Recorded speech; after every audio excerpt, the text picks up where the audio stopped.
Iran's President Masoud Pezeshkian has drawn a clear line in the sand, and the implications of that line are being felt from Washington to Tel Aviv to every capital in between. The conditions he has placed on any potential end to hostilities are not subtle. They are not diplomatic pleasantries wrapped in careful language, and they are not designed to open a gentle conversation. They are demands, and the world is now asking whether those demands represent the opening position of a nation that believes it still holds leverage, or whether they reflect the desperation of a regime that has watched its regional influence take hit after devastating hit in recent months. According to reports from Bloomberg and the Jerusalem Post, the Iranian government has now formally stated that any ceasefire agreement must include a binding commitment from both the United States and Israel never to strike Iranian territory again. Reparations must be paid, legitimate rights must be recognized. And none of this is presented as a wish list that can be negotiated away. It is being framed as a precondition, a baseline below which Iran says it will not descend. The question that military analysts and foreign policy observers are now wrestling with is simple. Even if the answer is extraordinarily complex, does Iran still have the power to make those demands stick? Or has the balance of power shifted so dramatically in the past year that these conditions are little more than political theater designed for a domestic audience that desperately needs to see its government standing tall? To understand where we are today, you have to understand how radically the strategic landscape has changed in a very short period of time.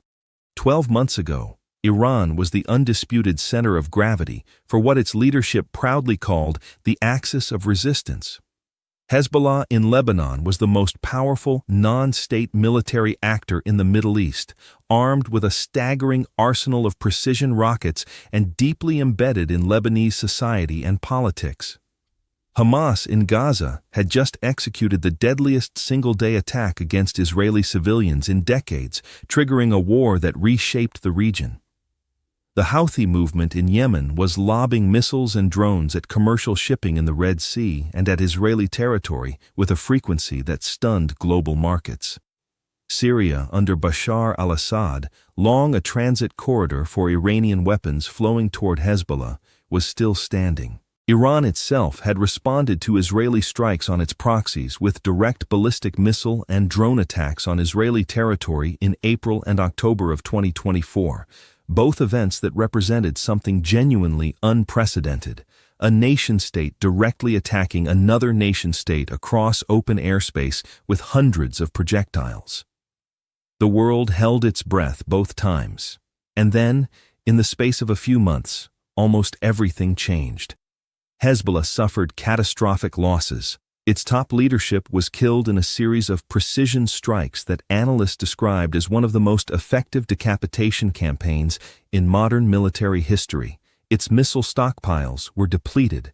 Its command structure was shattered. The ceasefire that followed did not represent a negotiated pause between equals. It represented an organization struggling to survive. Then Assad fell, and he fell fast, in a way that even his opponents did not fully anticipate. The transit corridor that Iran had spent decades cultivating and protecting evaporated. The weapons pipeline dried up. Hamas in Gaza was still fighting, but it had been pushed out of its tunnel networks in northern Gaza, and its political leadership had been eliminated in a campaign of targeted strikes. The axis of resistance, the project that Iran had invested blood and treasure in for 4 decades, was in ruins. And then came the Israeli strikes on Iran itself, strikes that targeted the very air defense systems Iran had positioned as its ultimate shield. Some analysts believe that Iran entered this period of direct confrontation deeply miscalculating how Israel would respond, and perhaps more importantly, how the United States under the Trump administration would respond. There are growing concerns in Tehran that the assumptions underpinning Iran's deterrence posture, assumptions about American reluctance to back direct Israeli strikes on Iranian soil, about the international community's unwillingness to allow escalation toward a broader regional war, about the sustainability of the proxy network as a buffer between Iran and direct conflict, were all wrong simultaneously. That is a catastrophic intelligence and strategic failure by any measure. And yet here is Pezeshkian, standing before cameras and demanding reparations, demanding guarantees of non-aggression, demanding that the world recognize Iran's legitimate rights as though the past year had not happened. It raises an important question about what is actually driving Iranian foreign policy at this moment. Is this a genuine negotiating position? Is it a signal that Tehran believes it has more leverage than outside observers think? Or is it a performance for the Revolutionary Guards and the hardline factions that still hold enormous institutional power inside Iran, a performance designed to prevent Pezeshkian himself from being seen as the man who capitulated? What happens next may reshape the entire region, and that is not an exaggeration. The framework Pezeshkian is proposing, if taken at face value, would require the United States and Israel to agree to something neither government has ever agreed to in the entire history of their foreign policy. The United States has never, in any diplomatic context, agreed to forswear military action against any specific nation as a precondition for a ceasefire in a conflict it was not even the primary party to. Israel, for its part, has built its entire security doctrine around the principle of freedom of action, the right to strike anywhere at any time it determines a threat exists. Asking Israel to sign a document promising never to strike Iran again is not just a difficult ask. It is an ask that runs counter to the foundational logic of Israeli strategic culture. Some analysts believe this is precisely the point. By setting conditions that Washington and Tel Aviv cannot possibly accept in their current form, Tehran may be trying to ensure that negotiations fail while placing the blame for that failure on the other side. This would serve multiple audiences simultaneously. It tells the Iranian public that their government tried to end the conflict on honorable terms and was rebuffed by American imperial arrogance and Israeli aggression. It tells the hardliners inside the Revolutionary Guards that Pezeshkian is not a pushover. And it potentially sets up Iran to argue before the international community that continued military action is the fault of those who refused reasonable peace terms. But there is a second possible reading of the Iranian position that is worth examining carefully, because dismissing it entirely would be analytically sloppy. Iran does still possess assets that matter. Its nuclear program, though significantly set back by the destruction of key facilities, has not been eliminated. Its ballistic missile arsenal, even after substantial degradation, remains one of the largest in the region. The Revolutionary Guards maintain operational capacity, and perhaps most significantly, Iran can still cause economic disruption through its position near the Strait of Hormuz, through which a substantial portion of the world's oil supply passes every day. According to early reports from sources close to the negotiations, there are back-channel conversations happening that do not match the public rhetoric on either side. The public statements from Pezeshkian represent the maximum opening position. What Iran is actually willing to accept in a private room with mediators present may be considerably different. Qatar and Oman, both of which have served as conduits for communications between Washington and Tehran in the past, are reportedly both actively engaged in trying to create a framework for those conversations. The question is whether the gap between what Tehran says publicly and what it will accept privately is small enough to bridge. The American response to Iran's stated conditions has been measured but firm. Secretary of State Marco Rubio, who has taken a notably more aggressive posture toward Iran than his predecessors in the Trump administration, has not publicly engaged with the specifics of Pezeshkian's demands. His silence on the details may itself be meaningful. There is speculation that the administration is evaluating whether Iran's conditions represent a genuine opening for diplomacy or whether they are primarily performative, designed for internal Iranian consumption rather than as a serious basis for negotiation. Rubio has been consistent throughout his tenure in applying what he describes as maximum pressure, maintaining and expanding the sanctions architecture that has hammered the Iranian economy, while simultaneously green-lighting Israeli military operations that have degraded Iran's proxy network and its own defense capabilities. The logic of that approach has been, at its core, to deny Iran the luxury of time. If Iran's nuclear program is the ultimate concern, then forcing Tehran into a corner economically and militarily before it crosses the nuclear threshold is the goal.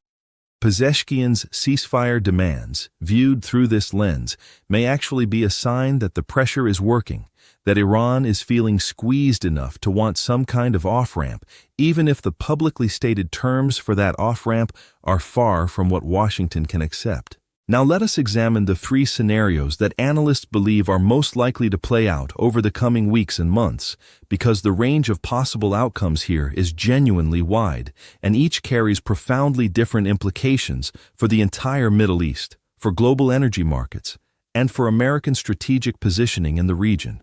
The first scenario is the one that involves the most diplomatic creativity and the most political courage on all sides. In this scenario, back-channel negotiations succeed in finding a formulation that allows both sides to claim something like victory. Iran gets some form of economic relief, perhaps a partial easing of sanctions on oil exports, some acknowledgement of its right to civilian nuclear development under strict monitoring, and a general statement that does not commit the United States or Israel to never acting militarily, but that is vague enough to be interpreted by Iranian audiences as a meaningful commitment. Israel gets a halt to hostilities, a freeze on Iranian nuclear enrichment above a certain level, and perhaps some form of regional security architecture that includes Gulf Arab states who have their own profound concerns about Iranian power. This scenario is possible, but would require all parties to make concessions that are politically painful at home, and it would require a level of sustained diplomatic engagement that has historically proven very difficult when the underlying distrust runs as deep as it does between these particular parties. According to multiple sources familiar with the history of Iranian-American negotiations, the window for this kind of deal is narrow and closing because every month of continued conflict produces new grievances, new casualties, and new domestic political constituencies opposed to any compromise. The second scenario is significantly darker and represents what many military analysts consider the most dangerous trajectory. In this scenario, Iran's public demands are rejected outright, negotiations collapse before they begin, and Iran decides that its only remaining leverage is the threat of genuine escalation toward nuclear weaponization. This is not a scenario that the government in Tehran advertises publicly. Iran has always insisted its nuclear program is entirely peaceful and that religious doctrine prohibits the development of nuclear weapons. But there is a growing school of thought among Western intelligence analysts who study Iranian decision-making that the lesson Tehran may have drawn from watching what happened to Iraq under Saddam Hussein, to Libya under Muammar Gaddafi, and now to what it perceives as its own proxy network being systematically dismantled, is that only nuclear weapons provide a true deterrent against the kind of military pressure Iran is now facing. If Iran moves toward weaponization, even implicitly, as a negotiating chip, the entire calculus of the current conflict changes. Israeli military planners have been unambiguous for years that they consider a nuclear-armed Iran an existential threat that cannot be tolerated. There is growing concern in Washington that a failed diplomacy track could push the region toward exactly the kind of military confrontation that everyone claims to want to avoid. The third scenario may be the one that the current American administration actually prefers, even if it does not say so directly. In this scenario, diplomatic engagement is maintained at a low level primarily to prevent international criticism of American and Israeli policy, while military and economic pressure continues to intensify with the goal of producing regime change or a fundamental shift in Iranian foreign policy orientation. Some analysts believe that Rubio and the broader Trump foreign policy team have concluded that any deal with the current Iranian government is inherently unstable, because the Revolutionary Guards, who are not elected and not accountable to the Iranian public, retain effective veto power over any commitments a president like Pezeshkian might make. The argument goes that the only durable solution to the Iran problem is a government in Tehran that is genuinely representative of its people, which polls consistently show want normalized relations with the West, and that does not export revolution and does not funnel resources to armed proxies across the region. This scenario requires sustaining a level of pressure that produces change before it produces catastrophe, which is an extraordinarily difficult needle to thread. There is substantial disagreement among serious analysts about whether the Iranian government, even under severe pressure, is more likely to reform or to double down on confrontation. But the biggest question remains unanswered, and it may be the question that ultimately determines which of these scenarios unfolds. What does the Iranian public actually want, and does what they want have any meaningful influence over the decisions being made in the halls of power in Tehran? Iran is not a monolith. Its society is educated, urbanized, and deeply divided about the direction the country should take. The young people who took to the streets in 2022 under the banner of woman, life, freedom were not asking for a nuclear weapon or a Hezbollah proxy in Lebanon. They were asking for dignity, for economic opportunity, for the ability to live their lives without the intrusion of a morality police that enforces medieval dress codes on a population that, in its significant majority, does not share those values. Pezeshkian himself was elected in part because he represented something different from the hardline establishment. His presidency has been constrained by the institutional power of the supreme leader and the Revolutionary Guards, but his very presence in the presidency reflects a society that is deeply uncomfortable with where the Islamic Republic has taken them. Reports suggest that economic conditions inside Iran remain severely strained, with inflation at levels that are devastating ordinary household budgets, unemployment high among the educated youth, and the rial continuing its long decline against major currencies. The human cost of continued conflict falls disproportionately on ordinary Iranians who have no voice in the decisions being made by their government about whether to seek peace or to press for terms that no opposing party can accept. According to early reports from analysts who track Iranian domestic politics closely, there is a real tension inside the Iranian power structure between those who believe the current confrontational posture is sustainable and those who fear it is leading the country toward a catastrophe that will end the Islamic Republic itself. The Revolutionary Guards, whose economic interests are intertwined with the sanctions regime in ways that are poorly understood by outside observers, because they have built an entire parallel economy around circumventing those sanctions, may not be as uniformly opposed to a deal as their public rhetoric suggests. Some analysts believe that within the Revolutionary Guards, there are factions that recognize the proxy network has been severely damaged and that continuing the current trajectory risks the kind of internal unrest that is the organization's deepest fear. If that internal debate is happening, and there is some evidence that it is, then Pezeshkian's public demands may be partly designed to give those factions within the Revolutionary Guards something they can point to as evidence that Iran is not capitulating, that it is extracting something in return for any steps toward de-escalation.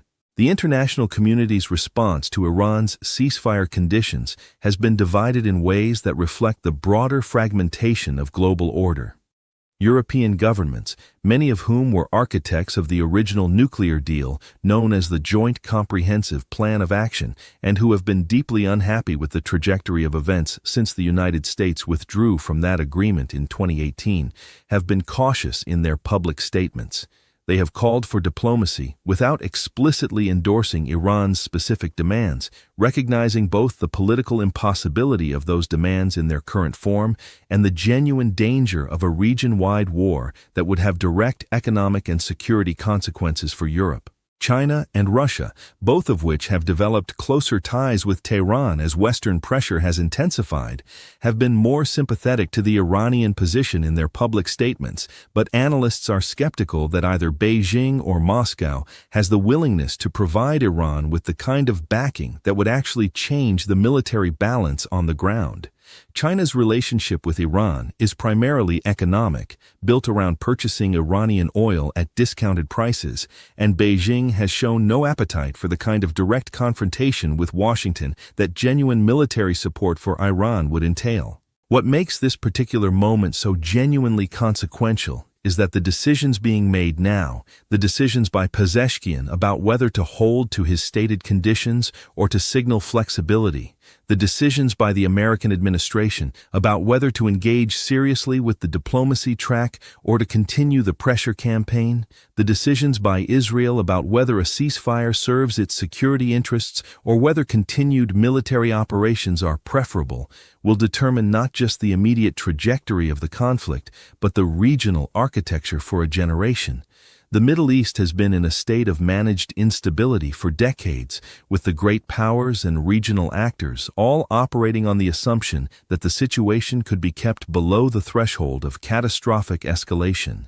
That assumption has been severely tested over the past year. The direct exchanges between Israel and Iran, the scale of destruction in Gaza and Lebanon, the fall of Assad, the Houthi campaign in the Red Sea, all of these individually would have been considered extraordinarily significant developments in any prior year. Taken together, they represent a transformation of the regional order whose ultimate shape is still far from clear. The coming weeks will be critical in determining whether the diplomatic track has any real substance beneath the rhetoric. There are growing concerns among observers who have followed these negotiations for years that the window for a negotiated outcome is genuinely narrowing, not because any single party has decided that war is preferable to peace, but because the accumulation of grievances, the domestic political constraints on all sides, and the sheer complexity of the issues involved are making it harder and harder to find a formulation that works for everyone simultaneously. Pezeshkian needs something he can defend to the supreme leader and to the Revolutionary Guards. Rubio needs something he can defend to an American administration that ran on a platform of strength and has staked its credibility on not rewarding what it characterizes as Iranian aggression. Israel's government needs something it can defend to an Israeli public that has just survived the trauma of the October 7 attacks and their aftermath and is in no mood for what it would perceive as concessions to a regime that funds its enemies. None of those constraints are going away, and none of them are irrational from the perspective of the domestic audiences each leader is accountable to. That is what makes this particular diplomatic challenge so difficult. The obstacle is not primarily one of information or even of imagination. Both sides can see what a deal might look like in the abstract. The obstacle is the political cost of getting there, and whether any leader on any side of this conflict currently has the political capital and the political will to pay that cost. The world is watching, and the answer to that question may determine whether the next chapter of this story is written in the language of diplomacy or in the language of fire.